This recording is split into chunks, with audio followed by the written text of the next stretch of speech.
আমি আজকে আমার বাসার মধ্যে গরুর মাংসের বিরিয়ানি রান্না করছি। তো আমি আজকে আপনাদের মাঝে বিরিয়ানি রান্না করার রেসিপিটা শেয়ার করব। তো মাংসটা আমি খুব অল্প সময়ে রান্না করছি। আপনারা আমার রেসিপিটা ফলো করলে অল্প সময়ে বিরিয়ানি রান্না করতে পারেন বাসার মধ্যে। তো আমি আমার বিরিয়ানি রান্না করার জন্য একটা প্যানের মধ্যে মাংস ছিল, মাংস পরিষ্কার করে নিয়েছি। তারপর মাংসটা পরিষ্কার করে নিয়ে আমি প্যানের মধ্যে পরিমাণ মতো পেঁয়াজ দিয়ে দিব। তো আমি কাঁচা জাল ইউজ করব, তাই আমি কাঁচামরিচ দিয়ে দিব পরিমাণ মতো। আপনারা জাল বাড়িয়ে কমিয়ে দিতে পারেন।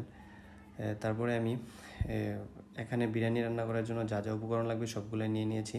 তো আমি এখানে অল্প পরিমাণে সয়া সস ইউজ করব। সয়া সসটাই ব্যবহার করলে ফ্লেভারটা অসাধারণ আসে। তো আমি এখানে একটা রেডিমিক্স রাঁধুনি বিরিয়ানি মশলা নিয়েছি। তো আমি এই এক প্যাকেট বিরিয়ানি মশলার অর্ধেক ইউজ করব, কারণ আমার মাংসের পরিমাণ কম ছিল। তো এখন আমি অল্প পরিমাণে জয়িত্রী, সাদা গোলমরিচের গুঁড়া, এলাচ, দারচিনি, লবঙ্গ দিয়ে দিব। তারপরে পরিমাণ মতো তেল দিয়ে দিব। তেল যদি আপনারা পরিমাণ মতো দিবেন, পছন্দ মতো। পরিমাণ মতো লবণ।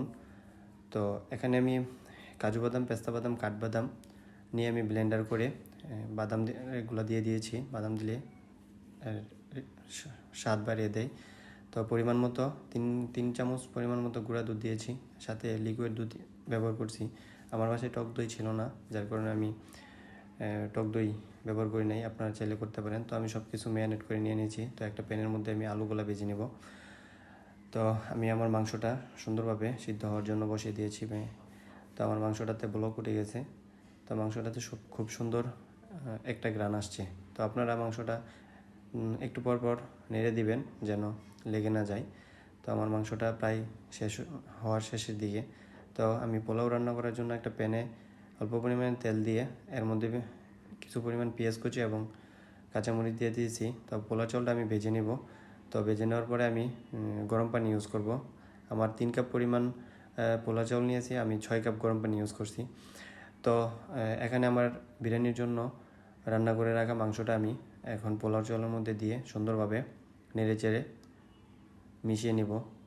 তো আপনারা দেখতেই পাচ্ছেন রান্নাটা খুবই সুন্দর এবং খাবারটা দেখতেও অন্যরকম ছিল। বিরিয়ানির ঘ্রাণটাও অসাধারণ আসছিল। তো আমি আমার বাসার মধ্যে খুব অল্প সময়ে গরুর মাংস দিয়ে বিরিয়ানি রান্না করছি। তো আপনারা চাইলে আপনারাও আমার এই রেসিপিটা ফলো করে সুন্দর করে বাসার মধ্যে গরুর মাংসের বিরিয়ানি রান্না করে খেতে পারেন। আমার রেসিপিটা ট্রাই করতে পারেন সবাই। আশা করি ভালো লাগবে। আসসালামু আলাইকুম। আমার চ্যানেলটা সবাই সাবস্ক্রাইব করে দিন।